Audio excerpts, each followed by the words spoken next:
ಇನ್ನೊಂದು ನಮ್ಮ ಹಿರಿಯ ಶಾಸಕರಿಗೆ ಅತ್ಯಂತ ಅಪಮಾನಕಾರಿಯಾಗಿ ನಮ್ಮ ಹಿಂದೆ ಕುಂಡ್ರಿಸುವಂತ ವ್ಯವಸ್ಥೆ ಮಾಡಿದ್ದೀರಿ. ಹೋದ ಸದನದಲ್ಲಿ ಸಹ ತಮ್ಗೆ ವಿನಂತಿ ಮಾಡ್ಕೊತೀವಿ, ನಾವು 6 ಸಲ 5 ಸಲ ಆಯ್ಕೆ ಆದಂತವ್ರಿಗೆ ಮುಂದೆ ಕೊಡುವಂತ ವ್ಯವಸ್ಥೆನ ನಾವು ಮಾಡಬೇಕಾಗಿತ್ತು. ಗಮನಕ್ಕೆ ತಗೊಂಡು ಬಂದಿದ್ದೀವಿ.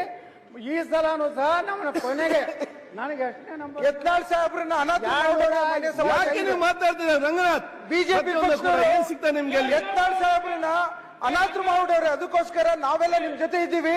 ಪ್ರಶ್ನೆ ಶುರು ಆಗ್ಲಿ.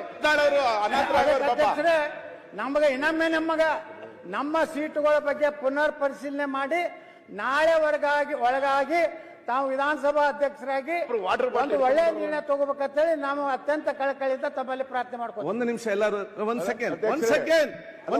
ಸೆಕೆಂಡ್ ಬೈ ರಾಯರೆಡ್ಡಿ ಒಂದ್ ಸೆಕೆಂಡ್ ಅದು ಕ್ಲಿಯರ್ ಮಾಡ್ತೇನೆ ನಾನು. ಯತ್ನಾಳ್ ಅವರೇ ಆಯ್ತು ಇದಲ್ಲ ಬೇರೆ ಪ್ರಶ್ನೆ. ಯತ್ನಾಳ್ ಅವರೇ ನೋಡಿ, ಮೊನ್ನೆ ತಾವು ನಾವು ಸೀನಿಯರ್ ಇದ್ದೇವೆ, ನಮ್ಗೆ ಲಾಸ್ಟ್ ಅಲ್ಲಿ ತಾವು ಸೀಟ್ ಕೊಟ್ಟಿದ್ರೆ ತಾವು ಮೊನ್ನೆ ಕೂಡ ಎಲ್ಲಿ ಹೊತ್ತು ಕೂಡ ಹೇಳ್ತಾ ಇದ್ರಿ.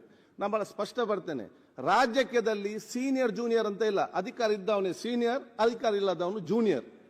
ನಾವು ಹೇಳ್ದು ಕೇಳಿ, ಒಂದು ಸೆಕೆಂಡ್ ನಾನು ಹೇಳ್ದು ಕೇಳಿ ಇಲ್ಲಿ. ಆಯ್ತು, ಒಂದು ಹೇಳ್ದು ಕೇಳಿ. ನಾವು ಇಲ್ಲಿ ಸೀಟ್ ಕೊಡುವಾಗ ಸೀನಿಯಾರಿಟಿ ನೋಡಿ ಕೊಡುದಲ್ಲ.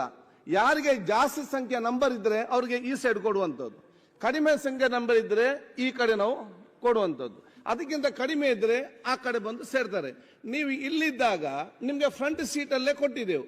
ನಿಮ್ಗೆ ಬೇಕಾದಾಗ ಇಲ್ಲಿ ಬರುವುದು, ಬೇಡದಾಗ ಅಲ್ಲಿ ನೀವು ಬಿಟ್ಟು ಹೋದ್ರೆ ನಾವೆಂತ ಮಾಡ್ಲಿಕ್ಕೆ ಅಲ್ಲಿ ಕೊಡ್ಲಿಕ್ಕೆ ಆಗ್ತದೆ? ನನಗೆ ನೀವು ನಮ್ಮ ಈ ಕಡೆ ಬಂದ್ರೆ ಇಲ್ಲಿ ಫ್ರಂಟ್ ಅಲ್ಲಿ ಬರ್ತದೆ, ನೀವು ಇಲ್ಲಿ ಬಂದ್ರೆ ನಿಮ್ಗೆ ಇಲ್ಲಿ ಫ್ರಂಟ್ ಅಲ್ಲಿ ಬರ್ತದೆ. ಅಧ್ಯಕ್ಷರೇ, ನಾವು ಬೇಕಂದಾಗ ಬರುವುದು ಬಿಡೋದಲ್ಲ, ನಾವೇ ನಿಜವಾದಂತ ನಿಷ್ಠಾವಂತ ಕಾರ್ಯಕರ್ತರು.